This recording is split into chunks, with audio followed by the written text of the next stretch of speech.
Hi friends, இந்த வீடியோவில் பூ கட்டுறது எப்படின்னு கற்றுக்கலாம். இந்த மாதிரி ஒரு நூல் எடுத்துக்கோங்க, பூ கட்டுற நூல்னு.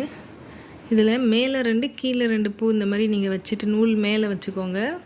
வச்சுட்டு ஒரு சுற்று சுற்றிட்டு நம்ம 2 விரல், இந்த 2 விரலில் இப்படி சுற்றிக்கோங்க. இந்த மாதிரி சுற்றிட்டு அந்த பூக்குள்ளே கூடி விட்டு இழுத்துட்டு அந்த நூலை இழுத்துட்டிங்கன்னா முடிஞ்சிச்சு, அவ்வளோதான். இன்னொரு தடவை சொல்கிறேன், இந்த மாதிரி தான் போட்டு எடுத்துருங்க, அவ்வளோதான். இந்த மாதிரி நீங்கள் அடுத்தடுத்து வச்சு கட்டிட்டிங்கன்னா இந்த மாதிரி நெருக்கமாக கட்டிடலாம். 2 எடுத்து அடுக்கி வச்சுக்கிட்டிங்கன்னா உங்களுக்கு கட்டுறதுக்கும் ஈஸியாக இருக்கும். இது வீட்டிலையே பூத்தது தான். வெள்ளி செவ்வாய்னா நாங்கள் இந்த மாதிரி சாமிக்கு கட்டி போடுவோம். பாருங்கள் எப்படி அழகாக கடையில் வாங்குற மாதிரியே கட்டியாச்சு.